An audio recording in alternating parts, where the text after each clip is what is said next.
Oh Dios de luz, alma querida, ¿quién ha oscurecido tu ojo luminoso? Caes sin cesar de una miseria en otra y ni siquiera lo adviertes. ¿Quién te ha conducido al exilio desde tu magnífica tierra divina y te ha encerrado en esta sombría prisión? Yo soy un Dios, hijo de dioses, brillante, centellante, resplandeciente, radiante, perfumado y hermoso, pero ahora he caído en la miseria. Innumerables y repugnantes diablos se han apoderado de mí y me redujeron a la impotencia. Yo sufro en mi vestimenta corporal a la que ellos me trajeron y en la cual me han arrojado.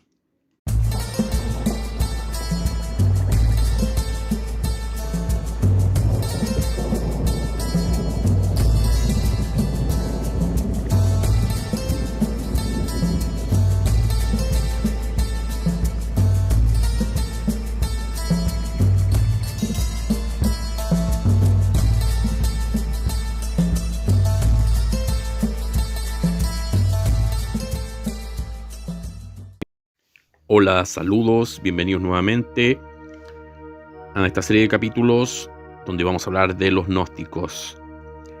Primero que todo, quiero aclarar que esta serie de capítulos lo que pretenden es mostrar la estructura que tenían las religiones, cultos y sectas gnósticas de los primeros siglos después de Cristo y algunos otros grupos con anterioridad a esas fechas, cuáles eran los originarios o los originadores de los grupos gnósticos, como son el mazdeísmo y el zoroastrismo, entre otros.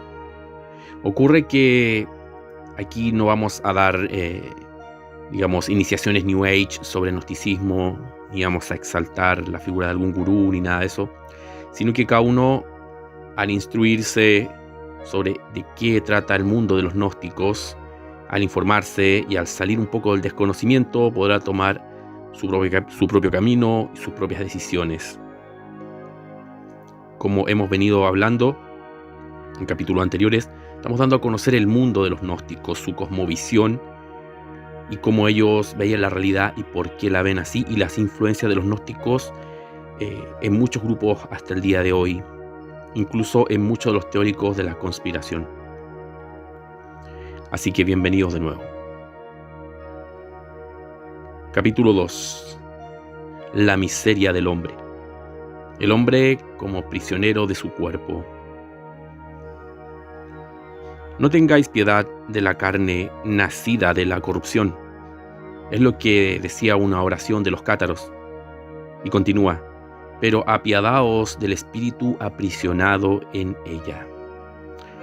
Esta frase, esta oración de los cátaros, habla de esta dualidad que tenían todos estos grupos gnósticos. Los cátaros posiblemente son uno de las sectas y los grupos más famosos dentro de todas estas teorías gnósticas que ya hemos venido hablando en capítulos anteriores, que hablaba sobre esta división del mundo entre la materia, que era mala, donde recibía el mundo de los demonios, el mal y lo corruptible, y el mundo del espíritu, lo etérico, lo celestial y lo divino, el cual el ser humano tenía que jugárselas por estar en alguno de estos dos mundos, estando atrapado en la materia. Siendo espíritu, estando atrapado en la materia, estaba sufriendo todo lo que tiene que padecer como ser humano y como humanidad. Los cátaros eran una secta del año 1100 y tanto, que llegó hasta el año 1109 en Francia, y estuvo en muchas partes de Europa, en Italia también. Los llamaban de muchas formas, también los llamaban las buenas gente, las buenas personas. Tenían una forma de vida muy, mesurada, muy, austera, y empezaron a influenciar a muchos señores feudales del sur del sur de Francia, en su límite también con España y también con los Pirineos franceses, la zona norte también de Italia. Fueron perseguidos porque era una herejía, porque hablaba que la dualidad, nuevamente, entre la materia y el espíritu, ponía a la Iglesia Católica en el lado de la materia, en el lado de ser la ramera del Apocalipsis, la bestia del Apocalipsis, y el imperio materialista satánico por excelencia. Y bueno, los cátaros se decían ser los verdaderos portadores de la tradición cristiana, los verdaderos seguidores de Jesús, en contra de la oficialidad de la Iglesia Católica en esos momentos, Fue también así como muchísimos grupos tomaron esa línea de apartarse de la tradición emergente del catolicismo y volver a una especie de raíz, volver a una especie de origen del cristianismo primitivo auténtico. Los cátaros aludían ser los cristianos originales, los cristianos auténticos que traían las verdaderas enseñanzas de Jesús. Lo que causó la furia en el papado, y tras algunos asesinatos de algunos obispos que fueron a dialogar con los cátaros en Francia y con los señores feudales que se habían hecho, digamos, cátaros, o buenas gentes como se llamaban, porque cátaros significaba los puros, los purificados. Tras ocurrir esos asesinatos, el Papa manda a la cruzada cátara, el año 1109 después de Cristo, 1110, y comienzan las inquisiciones, comienzan los, digamos, todos los tribunales de la fe, donde son asesinados en grandes cantidades los cátaros, desterrados, tomados prisioneros, y empieza el gran genocidio de los cátaros, donde uno de los últimos es la gran, digamos, persecución de los cátaros hasta Montsegur, donde los cátaros son, digamos, atrincherados en un castillo y son quemados vivos.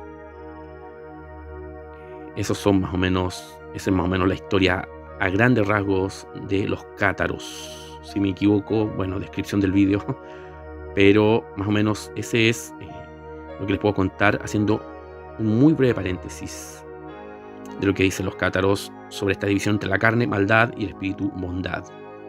El gnóstico considera su cuerpo como la prisión donde se halla cautivo su auténtico yo. Hay un texto maniqueo, vamos a explicar después qué son los maniqueos, que dice lo siguiente: alma querida, ¿quién ha oscurecido tu ojo luminoso? Caes sin cesar en la miseria, de miseria en miseria, y ni siquiera lo adviertes. ¿Y quién te ha conducido al exilio desde tu magnífica tierra divina y te ha encerrado en esta sombría prisión? Yo soy un Dios, hijo de dioses, brillante, centellante, resplandeciente, radiante, perfumado y hermoso, pero ahora he caído en la miseria. Innumerables y repugnantes diablos se apoderan de mí y me redujeron a la impotencia. Este es citando también otro texto de los Canteos. Yo sufro en mi vestimenta corporal a la que ellos me trajeron, y ellos me arrojaron a este mundo y a esta realidad. Yo soy el alma, el que habla. También es un texto muy antiguo, el Ginzá, de los más deístas, que vienen de la derivación de los zoroastristas persas, la región persa también dual, muy antigua, que de ahí posiblemente derivó todo lo que es el gnosticismo, como ya dije. El gnóstico intransigente expresa una repugnancia invencible respecto de las diversas manifestaciones de la sexualidad ordinaria, deseo sexual, unión, concepción, nacimiento y en general de los principales acontecimientos de la vida corporal. Nacimiento, enfermedades, vejez y muerte. Tal repugnancia respecto del cuerpo concluye poco a poco en la idea de que el cuerpo es algo ajeno a nosotros mismos y que debemos soportar. El cuerpo es comparado con un cadáver, con una tumba, con una prisión y con un compañero indeseable, o un intruso, con un bandido, con un adversario y con un dragón devorador, con un mar cuyas tempestades amenazan tragarnos. El cuerpo, instrumento de humillación y de sufrimiento, atrae al espíritu hacia abajo, lo hunde en el sopor abyecto, en el degradante olvido de su origen. El gnóstico puro execra el parto, lo repudia, responsable del primer encarcelamiento de las almas desdichadas. Esta actitud religiosa no debe confundirse con la negativa a procrear, motivada por razones individuales, miedo a dolores del parto o deseo de no perjudicar su bienestar material. Aquí no se está hablando contra el parto en sí mismo, al parecer, sino con aquellos que tienen que volver a nacer, volver a pasar por el sentido de la encarnación en lo físico, en el mundo material. Encontramos a veces en la predicación católica sentimientos de desprecio respecto del cuerpo, pero se sitúan en una perspectiva por completo diferente.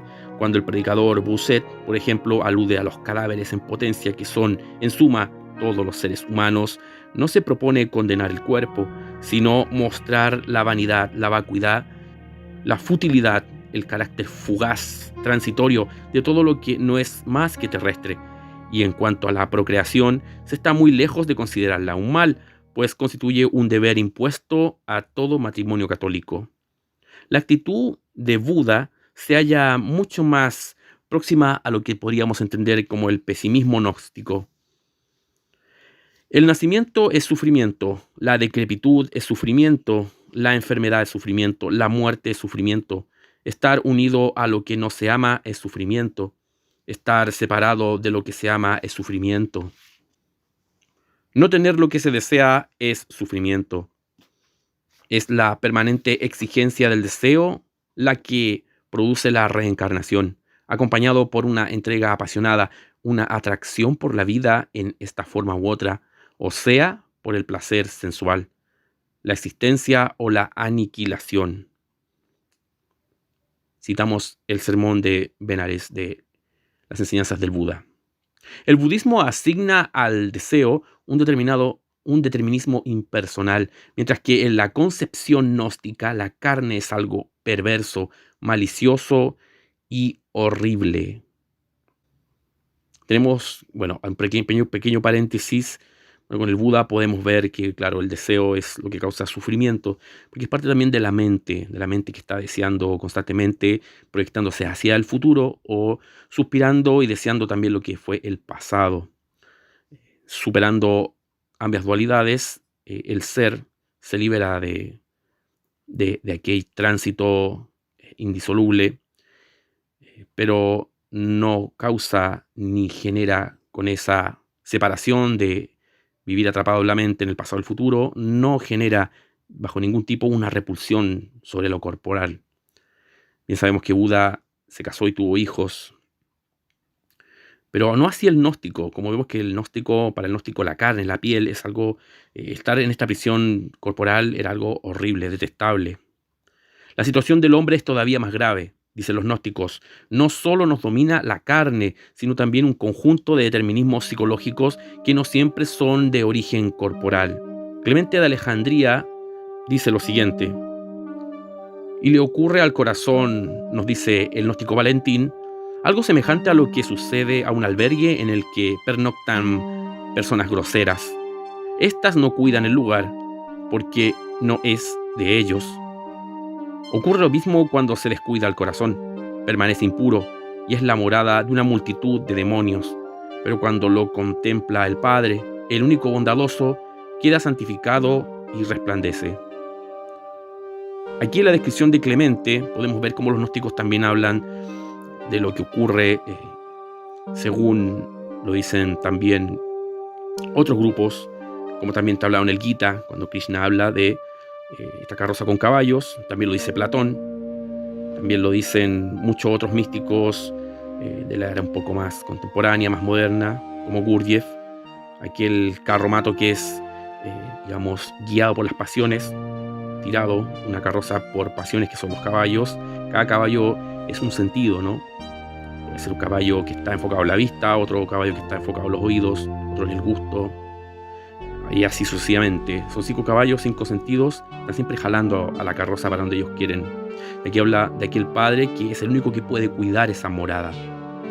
No así todos los impulsos y las pasiones que moran en el cuerpo, que están ligadas al mundo, según los gnósticos, de los demonios. ¿Y qué es lo que entendemos con el Padre?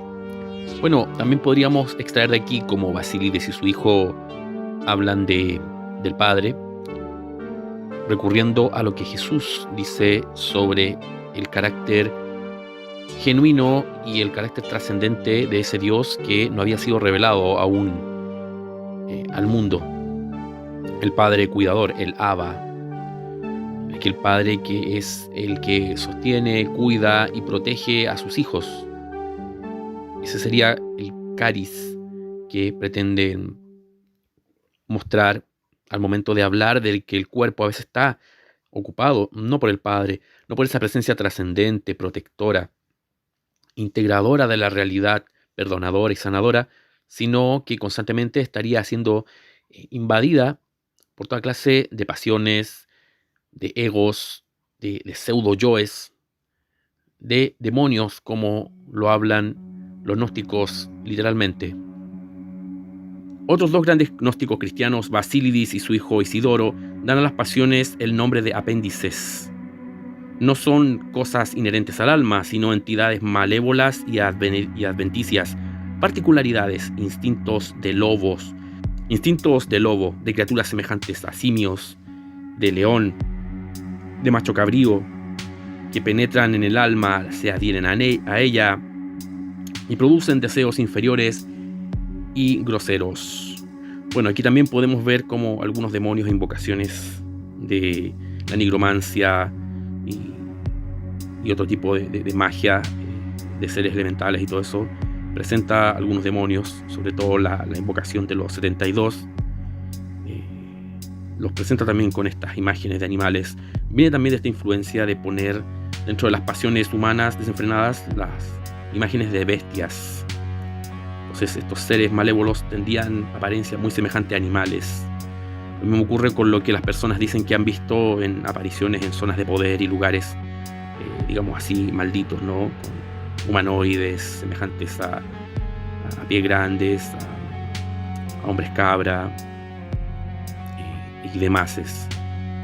Aunque Basílides considera que los hombres son, no obstante, responsables de sus malas inclinaciones, inclusive de las inclinaciones inconscientes y de las que existen como resultado de faltas cometidas en vidas anteriores, muchos gnósticos adoptan de buen grado la teoría platónica según la cual el mal se explica por la ignorancia. Niegan con ello el libre albedrío. La Pistis Sophia, un libro de los gnósticos, dice lo siguiente, que son los arcontes del destino los que obligan al hombre a pecar. Esto también resuena con las palabras de Cristo en la cruz, cuando dice: Padre, perdónalos porque no saben lo que hacen. Los gnósticos atribuyen a esta frase, serían los egregores, estos seres malévolos encarnados en los seres humanos, los que los dominan, controlan y les llevan a cometer toda clase de locuras y monstruosidades. Sea como fuere, en cada hombre hay una especie de alma demoníaca que ahoga el principio bueno. El hombre posee dos almas, una alma celeste, que es su verdadero yo, y una alma inferior, puesta en él por los demonios para obligarlo a pecar.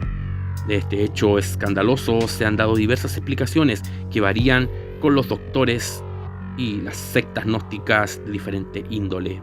En la Pistis Sophia, por ejemplo, hallamos la idea de que el alma humana se compone de tres partes: una parte superior, el espíritu; una parte inferior, material; y un espíritu contrafactor, puesto en el hombre durante el nacimiento y que es la causa del pecado. En general, los gnósticos no admiten una oposición simple entre el principio material y el principio inmaterial. Al cuerpo y al alma propiamente dichos se superpone un principio superior, el espíritu o el neuma. Esta visión tripartita también la vemos en San Pablo cuando habla de espíritu, un alma y un cuerpo. El pesimismo gnóstico se extiende a toda la creación sensible. Esta es una obra fallida y hasta funesta y criminal. Los gnósticos están obsesionados por el problema del mal. ¿Cuál es su origen? ¿Por qué existe? De esta pregunta lacerante se desprende una perspectiva dualista. El gnóstico se verá conducido particularmente ya sea a oponer a Dios la materia o un principio malo, ya sea a distinguir del Dios trascendente, desconocido, ajeno, al mundo absolutamente bueno, un Dios inferior o enemigo, creador del mundo y de todos los cuerpos y las formas. El gnóstico experimenta dolorosamente el hecho de haber sido arrojado a un mundo malo, ajeno, absurdo, con el cual no siente ninguna afinidad. El mundo es el sitio de la muerte, del sufrimiento, de la fealdad y del mal. Es una cloaca, un destierro y una noche de grandes aguas tenebrosas, pero también es una fortaleza herméticamente cerrada y rodeada de muros y pozos en apariencia infranqueables. El hombre es arrojado allí, donde queda en un encierro sin esperanza.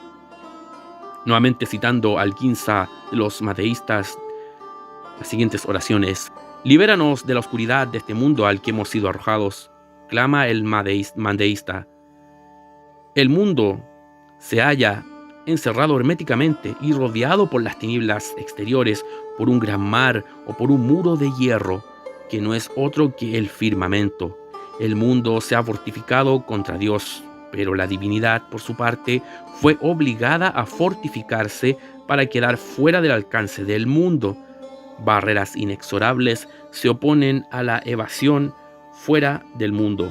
Según algunos gnósticos, no hay un solo mundo, sino una multitud innumerable de mundos inacabados. Una obra más deísta, el libro de Juan, no confundir con el apócrifo de Juan, de los gnósticos de Egipto, sino simplemente llamado el libro de Juan, menciona lo siguiente: ¿cuándo terminaré de caer en todos estos mundos de los cuales sigo siendo arrojado cada vez que muero?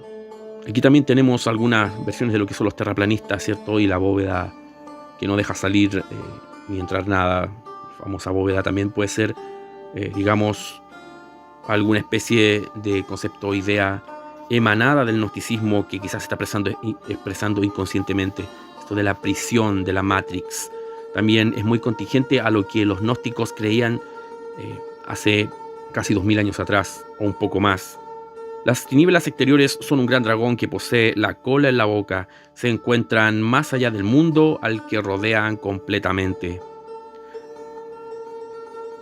Esta frase sacada de la Pistis Sophia, uno de los grandes libros de los gnósticos, bien nos recuerda también a el Uroboros, o la serpiente alquímica, que habla de los tiempos que van sucediendo uno tras otro y que se van renovando constantemente. También el Yggdrasil, o árbol sagrado de los nórdicos, de los vikingos, habla de que hay una serpiente que está constantemente girando y aprisionando el árbol, poniéndole límites a los 9 mundos para que nadie escape o pueda entrar de ahí. Curiosa analogía que se sigue repitiendo constantemente en los mitos y las leyendas de todo el mundo, y de que la ciencia también tiene algo que decir, ya que la ciencia habla de que existiría una nube, una prisión, digamos, de restos espaciales, planetoides, pedazos de hielo, estrellas muertas, toda clase de polvo cósmico, llamada nube de Oort, que es una especie de capa celular de nuestro sistema solar. Si nosotros viéramos el sistema solar desde lejos, no veríamos el esquema simple que nos enseñan en la escuela, sino que habría una nube brillante que estaría cubriendo nuestro sistema solar, llamada nube de Oort. Para pensarlo, ¿no? Si te gustó el video, suscríbete y comparte, dale like y presiona la campanilla, y así podrás saber en qué momento estamos subiendo nuevo material a nuestro canal. Un fuerte abrazo y hasta el próximo video. Si deseas apoyarnos para seguir haciendo una diferencia con nuestros contenidos en YouTube, las opciones estarán en la descripción del video. Muchas gracias y nos vemos pronto.